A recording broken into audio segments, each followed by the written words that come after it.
High, আমি মৈত্রী। আবার আমি চলে এসেছি আমার 7 বছরের ছেলে কাব্যর টিফিন রেসিপিগুলো নিয়ে। আমি জানি না আপনাদের সাথে আমি যে টিফিনগুলো শেয়ার করছি কেমন লাগছে, কারণ প্রত্যেক মাদেরই সকালবেলা ঘুম থেকে উঠে চিন্তা হয় আজকে কি ছেলেমেয়েদের টিফিন দেবো, আর যেটা হেলদিও হবে, টিফিন বক্সটা খালি করে আসবে, কারণ এখন অনেকটা স্কুল টাইম ওদের।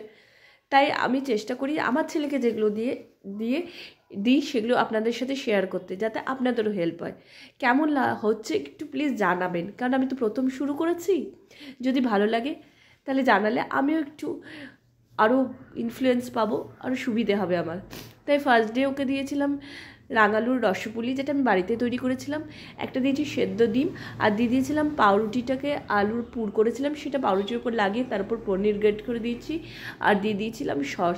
সেটাকে লম্বা লম্বা করে কেটে বেসন আর তার মধ্যে সাদা তিল, লবণ, মিষ্টি দিয়ে ওটা ব্যাটারে ডুবিয়ে ভেজে নিয়েছিলাম, আর ওটাই দিয়ে দিয়েছিলাম। খেতে কিন্তু ভীষণ টেস্টি হয় এবং পেটটাও অনেকক্ষণ ভর্তি থাকে।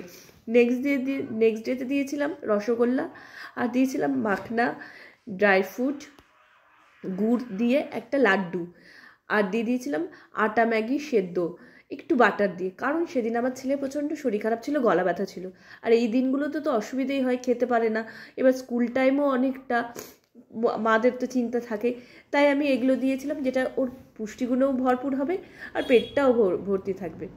আর পরের দিন দিয়েছিলাম কলা, আর দিয়েছিলাম গুড়ের কটকটি, যেটা আমাদের এখানেই একজন তৈরি করে এবং খেতে ভীষণ টেস্টি। আর দিয়েছিলাম চিড়ে ভাজা। অনেকেই হয়তো এখন এটা দেয় না, কিন্তু আমি মাঝে মাঝে ছেলেকে এইভাবে দিই, চিড়ে মুড়ি খাওয়াটা অভ্যেস করি। আমরা তো ছোটোবেলায় এইভাবে চিড়ে মুড়ি নিয়ে যেতাম আর সবার সাথে শেয়ার করে করতাম, এখন তো এরা শেয়ার করে না। আর চিড়ে ভাজাটা যদি এইভাবে দেওয়া যায় তাহলে ওরা সত্যিই চেটে পুটে খাবে, কারণ ভীষণ লোভনীয় হয়। প্রথমে একটু তেল দিয়ে আমি কিশমিশ, আমন্ড, বাদাম ভেজে দিয়েছিলাম, তারপর চিড়েটা দিয়েছি, লবণ মিষ্টি দিয়ে ভেজে নিয়েছি। যদি আপনাদের কাছে কারি পাতা থাকে তাহলে কারি পাতা দিয়ে দেবেন, তাহলে খেতে আরও টেস্টি হবে। আমার কাছে ছিল না তাই আমি দিইনি। আর তারপরে একদিন দিয়েছিলাম ভেজ ডাল, বাড়িতে করেছিলাম ভেজ ডাল। সেই ডালটাকে একটু আলাদা করে তুলে মিষ্টি মিষ্টি করে দিয়েছিলাম, যেটার মধ্যে আমি রাঙালু, গাজর, বিনস, ধনেপাতা দিয়ে মুসুরি ভেজ ডাল করেছিলাম। তার সাথে দিয়েছিলাম অরেঞ্জ, আর দিয়েছিলাম সেই কটকটিগুলো, আজকে চিনি গুড় দুটো মিশিয়ে দিয়েছিলাম। আর দিয়েছিলাম মেথি পরোটা।